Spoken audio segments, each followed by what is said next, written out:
Welcome to another Kings of War Battle Report. Final tournament report. Undead versus Elves, 2150 points. The scenario was INVADE. So about 3 months ago, Craig and I came up with this idea to do a two-man tournament, and we have 4 different armies that we can use. And part of it was because of the COVID thing that we couldn't go to regular tournaments. So how do you kind of get that feeling or whatever, or enjoyment of playing a competitive event? And so we came up with these rules, and honestly, the rules are designed for the tournament to come out as a draw, because you get to react after every time that you win a game. The other guy basically gets to kind of tailor his army to, not totally, within just a few percentage points, like 300 points you can adjust. But that lets them handle any weakness that they didn't anticipate. And we do not use open list, so everything is a surprise. And to me, it makes half the fun, because I'm sure I had enough of sour face every time that I saw something that I didn't really expect to see. So anyway, let's go over the rules. Each player will have 4 armies that they can use throughout the event. Each army must be used 2 times. Any army that won must be used the following game. The other player has a choice of which army to try and exact their revenge.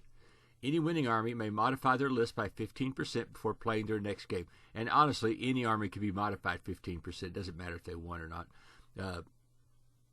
Scoring will be done by the blackjack system. At the end of 8 games, the scores will be total. If the total points are within 10% of each other, it is a draw. A different scenario is used each game. And we only actually used 8 scenarios because some of the other ones are a little harder for us to set up. We also did not use kill, because it's just kind of hard to differentiate in that scenario sometimes when there's 2 cagey veteran players. The first game of the event is the player's choice which army to field. If that game is a draw, then each player can play whatever army they want in the following game. And these are some pretty good rules. If you got somebody else you want to play with, I would highly suggest it. I think you'll have a good time. So all right, so Craig brought the heat for Game 8, trying to get this thing back on into the winning ledger. To that end, he brought a what I consider a very elite army. I think every unit except one has a magic item. So we'll have to see how this one plays out. So the Elves are 2150 points, a tall spear troop with the scrying gem. That really does help with the numbers thing, because I had quite a few drops. A tall spear troop, a tall spear regiment with the Crystal Gem of Retribution, I think is what it's called. A Tall Spear Horde with the Hammer of Measured Force. A Forest Guard Regiment with the Brew of Sharpness. A Palace Guard Horde with the Brew of Strength. A Stormwind Cavalry Regiment with the Chalice of Wrath. A Draken Riders Horde with the Wine of Elvenkind. A ASB with Loot and Mounted. An Archmage with Boomstick, Banechant, and Lightning Bolt 5, of course. Another Archmage on a horse with Banechant, Lightning Bolt 5, and Mind Fog. And then Argus for a total of 12 drops and 22 unit strength. So I am a rookie Undead player. As a matter of fact, I have not ever won a game with Undead, which tells you how much of a rookie I am, because they're supposed to be auto-win. And I haven't figured this out yet, why I just don't auto-win every game. Except that maybe you have to play and use tactics. So anyway, this is my 2150 points of Undead, and I did modify it from the last game. I have 1 horde of skeletons, 2 regiments of zombies, 2 regiments of ghouls, a regiment of Soul Reaver cavalry with the Potion of the Caterpillar, a regiment of Soul Reavers with Hans, a troop of Wraiths, and this was one of the changes I'd made. I dropped had another horde of skeletons. I just did not find them to be effective at all. So I just stuck a troop of Wraiths in there with the Meat of Madness for a little bit of extra charge range. A horde of Wights with the Brew of Haste. A Vampire on Pegasus with Mace of Crushing. A Lord on Dragon with the Sword of Slashing and Surge 8. A Necromancer with the Inspiring Talisman and, of course, Surge 6. Another Necromancer with Banechant, Weakness, and Surge. And what I did was I got rid of the Army Standard Bearer and just took a Necromancer with the Inspiring Talisman instead, because it really does the same thing, and it gives me that little bit of extra Surge. And I think I'd taken Surge on the Vampire on Pegasus before, but then decided that it was semi-useless, since he's usually over trying to kill stuff. And just try to do it to save points. So anyway, that's my list. We'll see how it plays out.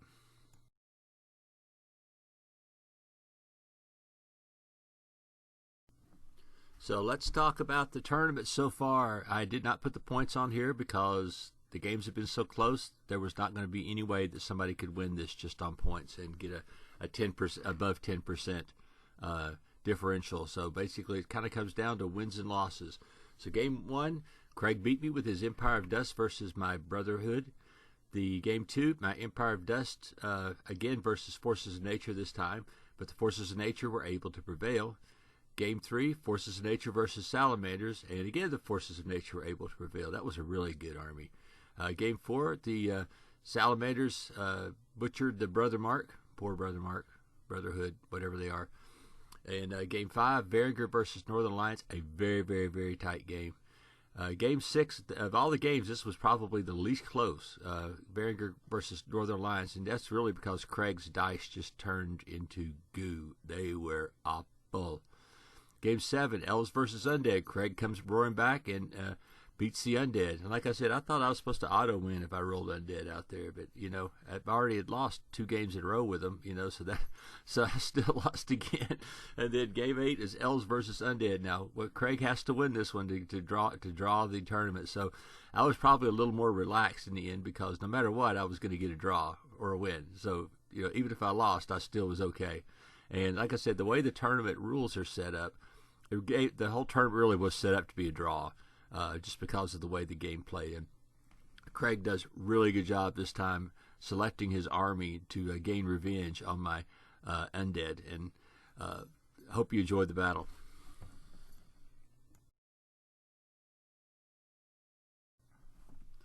So let's talk about deployment. Normally, I kind of set up the same way every time, but I have to admit the scrying gym has kind of messed me up the last 2 games. This time Craig rolled max, so I had to drop 4 units at once. So I dropped 2 regiments of zombies and the horde of skeletons and the basically the ASB necromancer all together in one spot. I mean, since we're playing invade because that's the only scenario we have left of all these scenarios.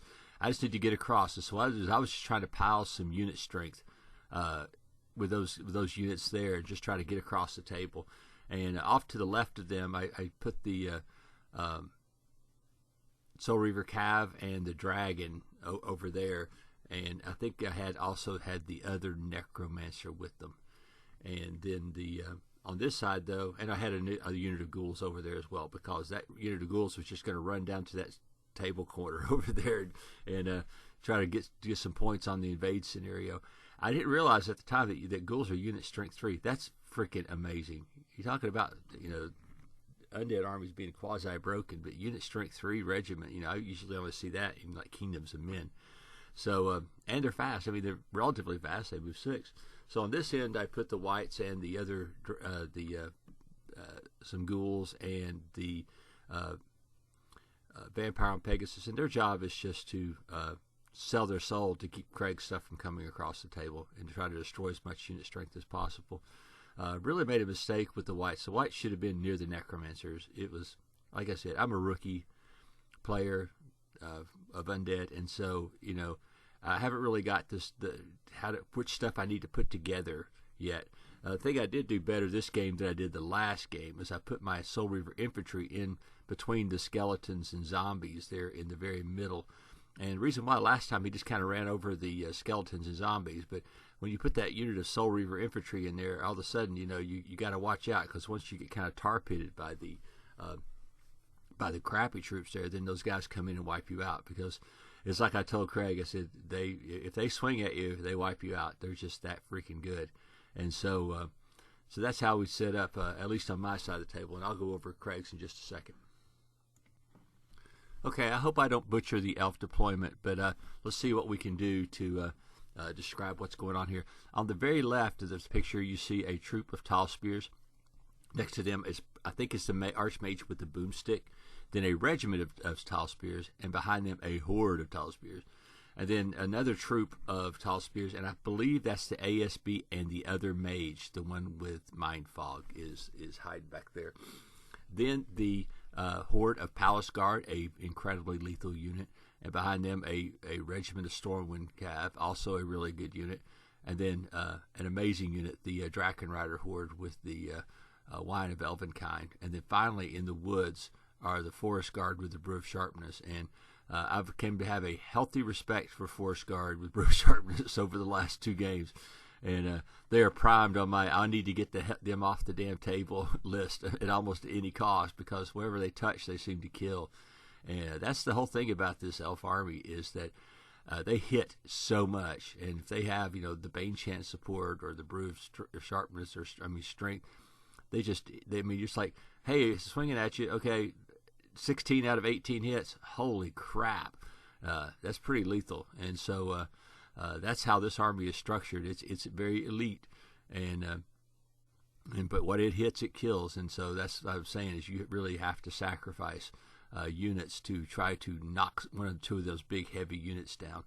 And even the spears and stuff like that, I've found, are very, very hard to shift. And with the Scryngem, it screwed me over, because I had my cavalry and my dragon over here facing all them damn spearmen, so that was not a good thing. So turn 1, all I did basically was shuffle the main line up and try to keep them online. Over on the left flank, the dragon took off for a 20-inch move and turn. Retrospect, I did this another game where I really didn't get the right angle on the dragon when I turn. I mean, you think right straight down the line is sometimes better, but many times it's not, because in the next turn you burn a turn trying to get to a different position. So in this case, maybe the best thing with the dragon would have just been leaving him face and then fly again. 20, try to get to turn 3 or 4 to do damage, and not trying to do it so hastily. The Soul Reavers moved up. The Ghouls moved up a full 12 inches, because Craig left that nice place behind that woods that's just wide enough for a regiment to get into, and they just flew down the field, already halfway across the table into the scoring zone. So everything was, like I said, it was the usual boring turn 1 undead, because nobody can march, but the Ghouls can, and they took off with it, and the Soul Reaver Cap. I actually think that I'd probably play Undead better if I used all live units instead of playing them like Undead with the. I mean, so what? You surge a bunch of crappy zombies into somebody's flank. It doesn't. They're not going to do any damage because they hit like crap. So maybe I need to think about making a live Undead list, which is stupid. But I mean, it's just I'm not used to playing them, I guess is the point. And so maybe I'll play them some more, but it's hard to say. So this is just another view of the left flank. You can see, like I said, I forgot the Wraiths were also flown forward, and I did surge them with the Necromancer, who's right in the edge of the woods there, just to try to give them a little bit of extra speed. I think they went 2 inches, but hey, I'll take it. And you can see, like I said, the Ghouls, and now the dragon is aimed down the elf line and menacing them, hopefully. But like I said, I think maybe that doing this, I'm almost better off just kind of moving the dragon up and angling it, and not just doing that instant 90 degree right hand turn, because I need to think about where I'm planning to go on turn 3, and not so much worried about trying to charge on turn 2 with the dragon. So the elf response was to angle a whole bunch of those spearmen toward the dragon and toward the Soul Reaver Cav.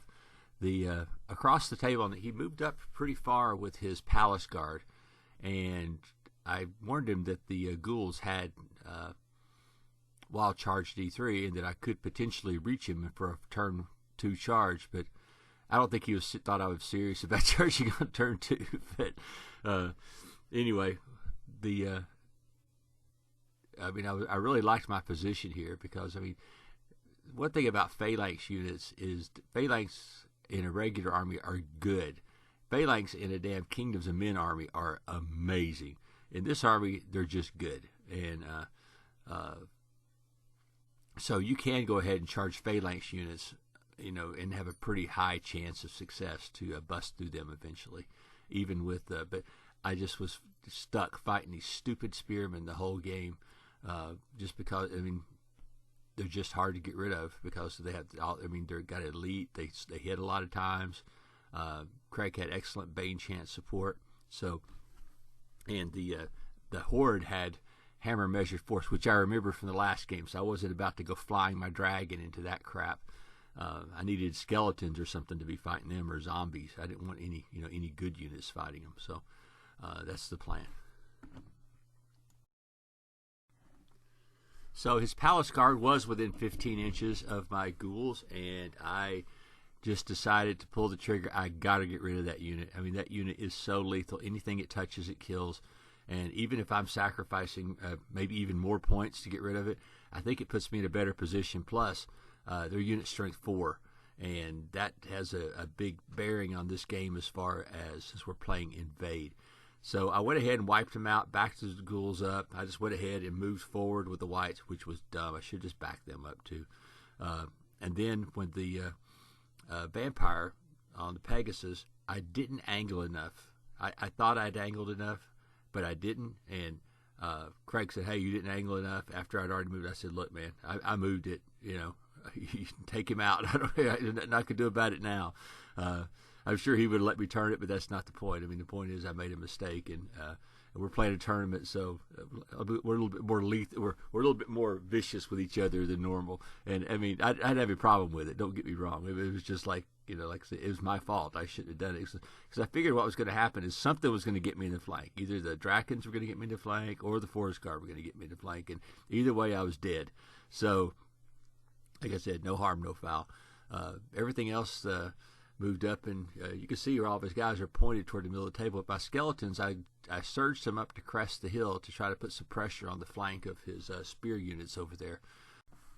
I knew I was charging too early, but I was trying to put a lot of pressure on. I was trying to get as much unit strength across the table safely as I possibly could.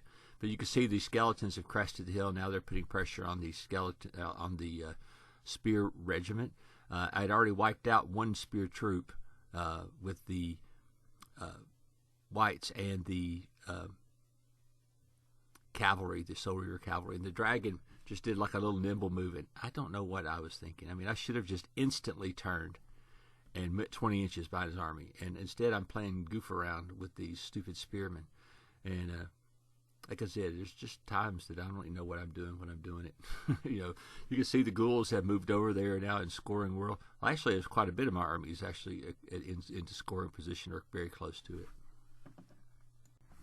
Yeah, pretty much knew this was going to happen, but the other hand, even though I'm dying here, everything's pointed the wrong way. He needs to get across the table. Now he's aimed sideways down the table, so it wasn't so bad. The spear troop charged into the ghouls, and the Stormwind Cav and the Draken Riders tried to kill the whites, which is going to happen. And then the Forest Guard with their damn Brew of Sharpness and Bane Chant on them, they're going to go in and wipe out the vampire on Pegasus. And yeah, it was going to be a grim response. And all he did over on the middle there was just turn that other spear horde all the way around and move some mages up behind it for protection. And that was the end of the elf turn. Hey, when you got an army this small, the turns go fast on that side of the table. So the elf spear regiment went ahead and charged into the Soul Reaver cavalry to delay my advance. And you can see what's about to happen with the skeleton horde up on the hill. I won't even need to surge to make that charge.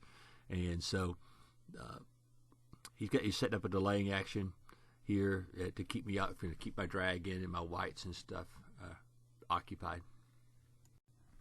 Yeah, over here after the melee, everything just kind of turned toward my army. He's really in good shape here, just even though it doesn't look like it. The bad thing that I see is that he's aimed the wrong way. You need to come across the table and not sit back there. But, I know I had a big flank threat coming over there. But, that is so much elite stuff, dudes. I mean, you just think about how many points of units those are right there. And almost all of them are maxed out with magic items, with heroes behind them that are maxed out on magic items. Anyway, but his troop of spears, stupid spears, came in and wavered by ghouls, which, hey, couldn't do nothing about it. So after the game, Craig and I talked about his army a little bit, and his philosophy in this game was to, at all cost, come up with tricks, stuff like that, because I think he felt that there was no way that he could just win outright. And I don't know if that's true or not, because my Undead army obviously hasn't been doing very well in any of the other games I've played with it. And so and some of that's just my inexperience playing them. But this was one of those cases where I charged in with the skeletons and the Soul Reaver Cav, and of course that freaking crystal gem of Retribution Blow, which I think, oh, that's okay, 5 or 6 wounds. Oh no, I rolled 11 on my knights, 11, and did 9 wounds to myself. I think the skeletons took 6. It was a moment of glee for Craig, and but like I said, that's why we play with. We don't share a list. If I knew that they would have had that, I would have maybe charged the skeletons in and killed them, or something else, just sacrificed it so that thing blows up, and then who cares? But that was kind of cool. I did angle my zombies down here because all that fast stuff is aimed at me. The ghouls disengaged and turned toward his army because I really didn't care who was going to charge me. I just didn't want to get if he wants to charge me in the flank, that's fine. I'm just trying to keep stuff on that side of the table as much as possible because it is invade. And I'm starting to think about it. I didn't really think about it until later because Craig was a little more despondent than I was. I wondered why I was thinking, because after that gem went off, I thought I was doomed because that was a very expensive unit, and he had a decent amount of shooting left over here with the form of his mages and his mage with the mind fog. So yeah, after the explosion, you could see where my army had kind of turned back toward the elf army. Like I said, I was not happy with that crystal gem, and I think the first game we played, he used it on me, and it did okay, but this time it was really devastating. I have to admit, I might have to sneak that into one of my lists when I play Sean, just because of how good it was in this game. So over here, the Forest Guard went ahead to charge the ghouls to finish them off. His mage come around the end of the line. I think that's the ASB mage. So to throw some Bane Chant on the Forest Guard, which probably didn't really need it since they freaking hit on 2s with Elite. So it's kind of a stalemate right now with my guys being so wounded up there, and I'm not really. I always made that decision to whether to go ahead and suicide into something else over there with the Soul Reavers, and decided not to. That there really wasn't any reason to at this point. I mean, it's really so dicey. I mean, if I could have hit them with the dragon, the ghouls, God, hitting on 4s just sucks when you really need, and their leadership is so high. You can't just casually make that charge. I mean, anything else I could have charged with that would kill it. I would kill it, but not the stupid spearmen. I mean, they were a rock over there on that flank. Okay, he tried to cast Mind Fog on the Soul Reaver cavalry to get rid of them, but it failed to do anything. The down here, the ghouls were slaughtered by the obviously hit on 2 Bane Chanted, oh my god, unit of Forest Guard. I don't think I've ever seen a regiment that cost, well, I do, because there's some in my army. So it's really weird to see regiments that cost in excess of 200 points. And then I look at my old Soul Reavers there, which are every bit as good. As a matter of fact, they might be better. But we'll see how the game goes after this, because, I mean, it's looking like it's facing off pretty well. I guess that my advantage right now is that I have most of my army on the other side of the table, and he's still kind of pinned back there. On his side of the table, and he needs to get over here to win this invade scenario.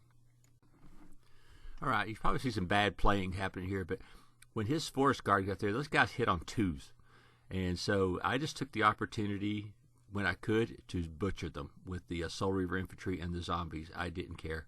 I had to get rid of them because anytime they touched it, I mean, every time they touched something in the last 2 games, they've killed it. So I just went ahead and yeah, I know that's a lot of points to sacrifice, but I have to get rid of them. They can't do anything any better. The skeletons charged down the hill into the spearman troop, which seems to be immortal. I don't know why, but I think I did a few wounds to it, but not enough. I mean, rolling on 5s. I mean, yeah, rolling on 4 sucks. Rolling on 5 sucks even worse. But at least I had the charging downhill thing going for me.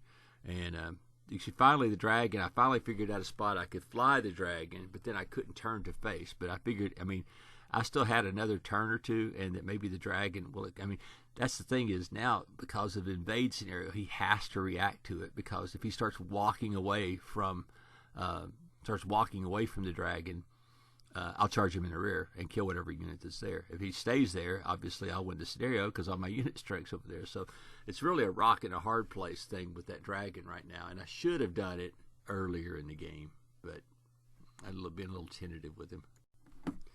So I mean, in this game, I didn't understand the all-out assault until I realized later that he's trying to win the scenario, and if he don't punch through my army and get to the other side of the table, he can't win no matter what. And I'm just sitting back there with all this unit strength running all over the place in his backfield. The tragic thing that happened this turn was that stupid elf with the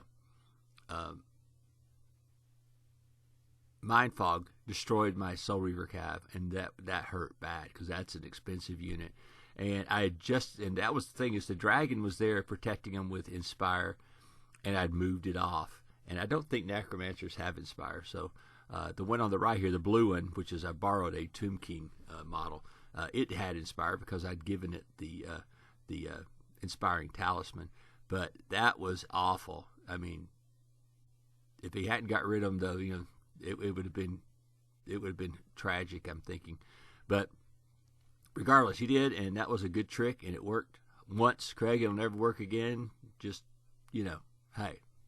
But I did like it. I have to admit, I did like the trick. Like I said, it's encouraging me to use it on somebody else maybe next game just for the hell of it. My zombies did turn toward the things. His spearmen were going to charge my skeletons in the flank. He just wanted to blow through them and then try to get across the table as quickly as possible. So yeah, the skeletons die. He turns the spearmen toward the ghouls, and the spearman troop just stands there to take on the zombies. His Stormwind Cav had destroyed the Soul Reavers ruthlessly, and I believe his Drakens went ahead and destroyed that unit of zombies over there. So you can see the game got really real in like one turn as far as unit strength, because right now he has more unit strength than me. Problem is, it's on the wrong side of the table. Okay, so I charge everything into the spearmen. I have so much stuff there that's sitting on 4s, it's always questionable. Even with 2 flank charges and a front charge, the odds of me getting rid of that unit are probably not as high as I want it to be.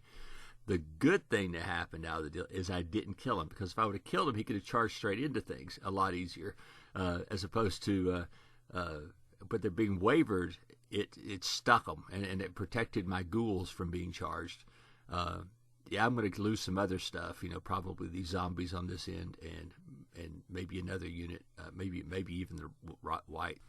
Yeah, this is the after melee shot. You can see where everything's at. He's got both of his mages next to the dragon down there. The ASB is standing there with the Draken Riders, and then the Stormwind Cav is all aimed up toward my army. He just needs to get across the table. At this point, maybe the best move would have been probably just to move across the table as fast as possible. But I don't know if that's for sure, because I still have, if you neglect my units, I still have 3, 4, 5, 6, 7, 8 unit strength on the table, on that side of the table, and I don't know if he has 8 with all of it. I guess he probably does, so it'd be probably pretty tight. So like I say, I don't know what the right strategy is here, and Craig was obviously perplexed by it, and I didn't really understand, but then I just started realizing, hey, it's turn 5 and you need to get across the table. So Craig's response was nothing like anything I thought was going to happen.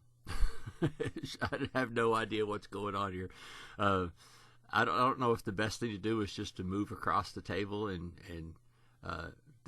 hopefully that the spear troop there could kill the zombies and even up. I don't know. I mean, like I say, I wasn't really calculating the victory points at the time. I was sitting there going, oh my God, I have no army left.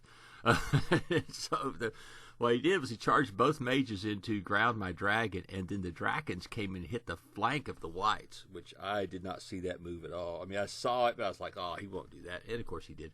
But then the troop goes into the flank of my zombies, and I'm sure that's not going to go well for me either. Nice thing though was that unit of spearmen is wavered, and they're going to be in serious trouble with those ghouls in the front of them.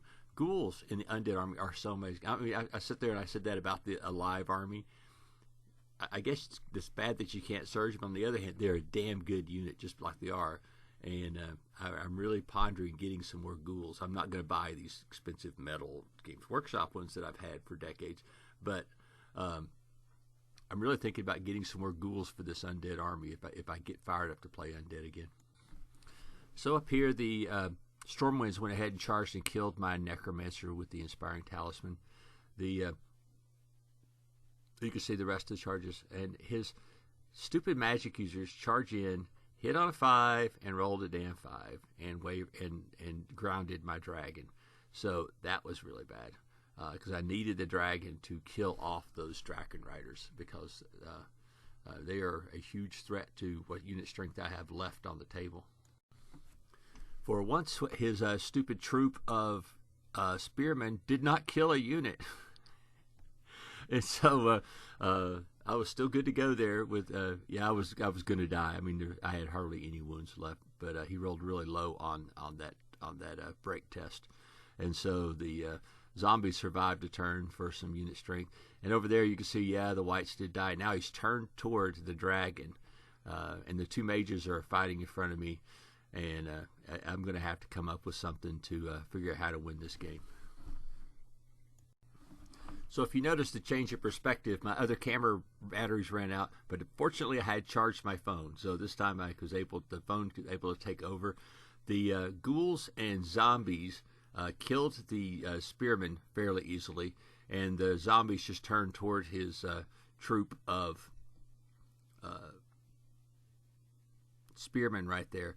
The Stormwind were safe, could not charge the zombies, the ghouls back there, because the zombies actually blocked their line of sight, and since they're down below the hill, I was safe in that sense. But the thing is they really couldn't move across the table anyway, because they would instantly lose the game, because they would be on my side of the table and not give up any victory points. My response to the 2 mages charging me is I charged and killed 1 mage, I charged and killed 2 mages, overran into the dragons. Now, I rolled poorly. I mean, I didn't expect to break a unit like that in one go, but I didn't expect to roll as low as I did. But I was still in the game, still going, and at this point in time, I think I've actually got the game won, unless there's a turn 7, and that's what's going to be the difficulty. So in his turn 6, he does charge the Stormwind into the zombies, along with the spear troop, to kill them, and then he could back across the table with a decent roll, and to give himself some points for the invade scenario. There was no way that troop of spearmen was going to get back across there, but they just didn't have the movement and stuff. You can see the Draken Riders countercharged into the dragon, and that dragon is fairly solid, and so he was able to shake off the attack, and then so we're still sitting here, and again, I'm in pretty good shape. Let me see where I'm at right here. See, I have unit strength 4 across the table, and he has unit strength 3 across the table. So it's really one of these questions of at the bottom of turn 6, I have this game won, and the only thing that could possibly spoil my plan is a turn 7. So here's the final position. The spear troop just turns toward toward my army. This is the bottom of turn 6, and guess what? There's a turn 7, and why wouldn't there be? I mean, this is game 8 of 8 games. You just knew there had to be a freaking turn 7, because right here, like I said, I am in good shape, because I got 3 for the ghouls, got 1 for the dragon, that's 4, and across the table. So I'm 4, he's 3. He cannot possibly get another point with the so he has to make a decision on the bottom of his turn 7 to see how this game turns out. So I charged the ghouls into the flank of the Draken Riders, and the dragon, of course, hit in the front. And the dragon acted like a dragon and just butchered those suckers, and they were gone. So that what it allowed me to do then was to turn the ghouls toward the troop of spearmen. Now, these guys have killed like half my damn army, this one stupid troop of spearmen. They're just dominating this game. The rest of the army is, but that troop of spearmen, they're the luckiest son of a guns I've ever seen. And here they come to try to eliminate my my ghouls, because if they can eliminate the ghouls, then Craig will win 3-1.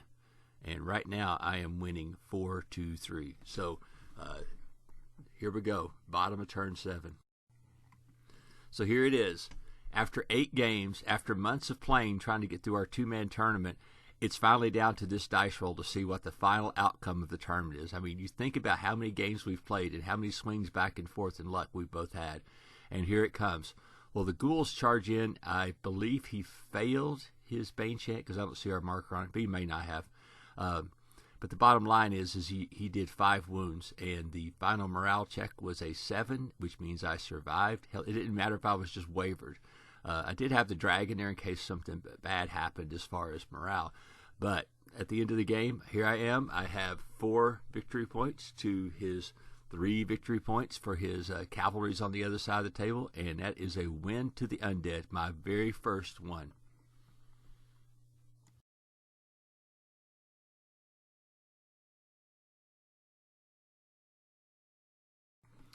I don't think you could have asked for a more exciting game at the end of the tournament. Craig has some good tricks in his army, and I paid for it. the one with the Gem of Retribution really got me because I really needed that unit of Soul Reader cavalry toward the end of the game.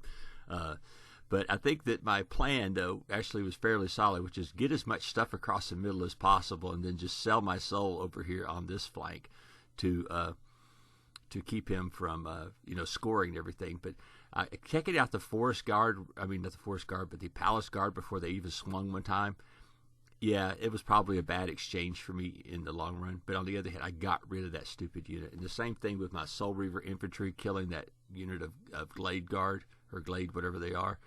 That was another one. Yeah, it wasn't an even balance, but I got rid of unit strength, and I got a unit that could potentially kill me. Kill anything that it touches. And so that was part of the sacrifice there. I mean, I had an idea with that. I just didn't really know what to do with the nimble Draken Riders, because I mean, that's a vicious freaking unit. And basically everything in his army was maxed out on magic. I think there was one troop that didn't have a magic item, and that was it out of everything he had. So very elite army. The Scrying Gem got me too, he rolled max on it, so there's 4 deploys at one time. And in the end of it, it was kind of hilarious because he really only had 1 more deploy than me after that because of having to set up first. So, like I said, there was a lot of good tricks in his army, and they damn near worked out to give him the victory. I think the biggest thing was I wasn't really. I mean, I kept seeing the consternation on his face. He's slaughtering my troops, and I was like, "Why are you thinking you're not winning?" And then that's when I finally realized, like, "Oh my God, my whole army's on his side of the table, and his isn't. There's none on my side of the table." So taking the first turn and getting the initiative, I think, really helped this game. But like I said, I was clueless until I figured out, oh, I know why he's all of a sudden he don't have anybody on my side of the table, and it's just like duh. But I mean, I was so busy trying to get mine over, I really wasn't worried so much about his. But yeah, there were some bad things that happened during the game on my side. But I mean, the same thing happened. I mean, like I said, he's got a bunch of points in that unit of Palace Guard, and when they died right off, it really jammed his army up too, because I'm fighting him on his side of the table as opposed to him being over here blowing through me and getting stuff there. So it really kind of messed him up. Plus the dragon over on the other flank coming around so quick. I should have done it better than I did do it. And I have to admit that I've been used to playing my Kingdoms of Men army where I have 3 flyers. So even if I screw up one, I've got the other 2 to make up for it. But and replacing the skeletons in the army with the whites was a solid decision. The whites did really well this game, killing stuff, and even provoked that Draken Rider late game Draken Rider charge into their flank because they are so lethal, and it could be surged, which would have been key on the last turns of the game, just as far as either to stay out of range of something, or maybe if there's another unit that had some unit strength there, maybe I could have surged into them.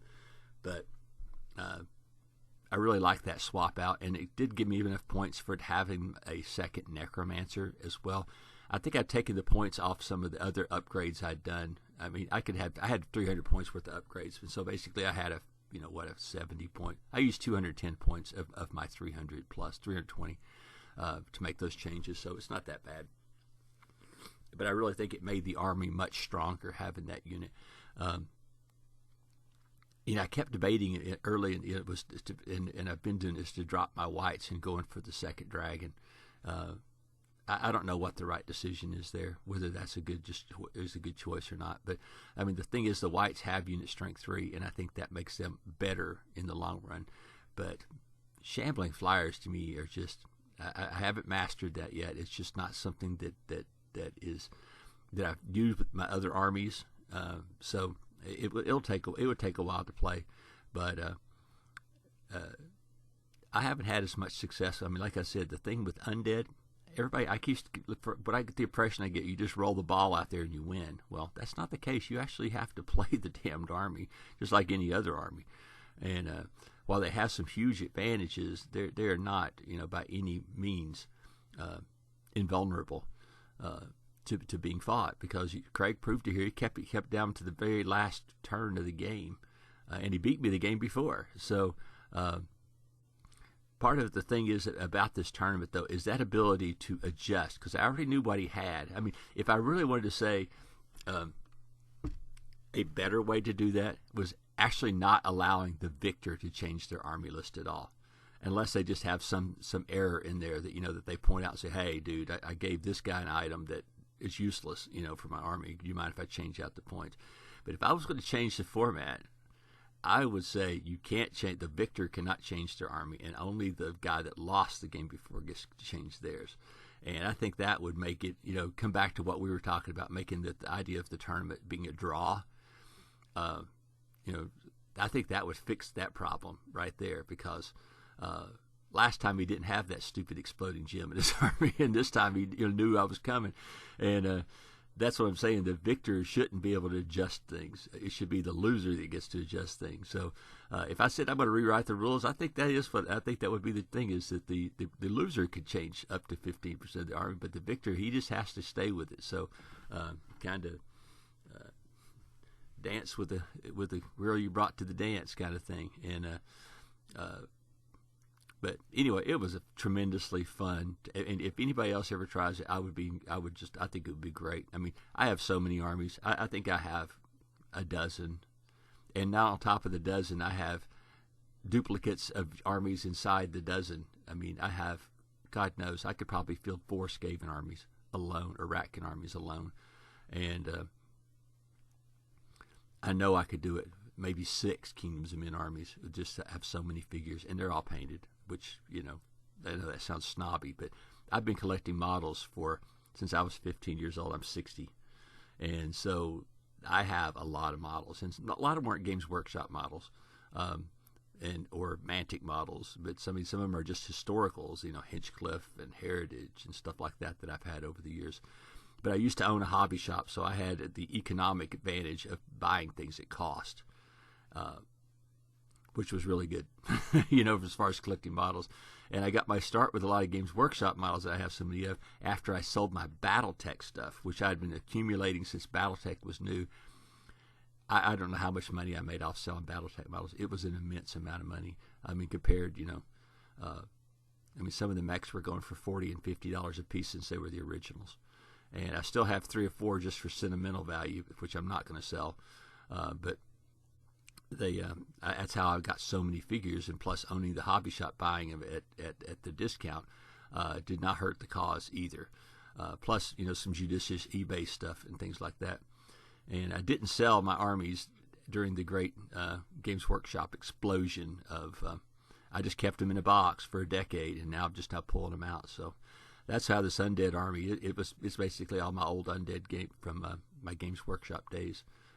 Supplemented by just some extra stuff that I had laying around. I mean, my Vampire Knights are just Battle Masters Knights painted black. I mean, would I rather have some nice, pretty models? Well, yeah, but I don't want to spend the money on an army I really don't want to take to tournaments or something like that. So I just want them to be painted so they look decent on the table, and that's really the kind of goal here. But anyway, Craig, thanks for the tournament. We're working on a new one, not really a tournament maybe, but more like our last one, which is just a campaign, a series of battles, over some sort of objective or between just 2 races.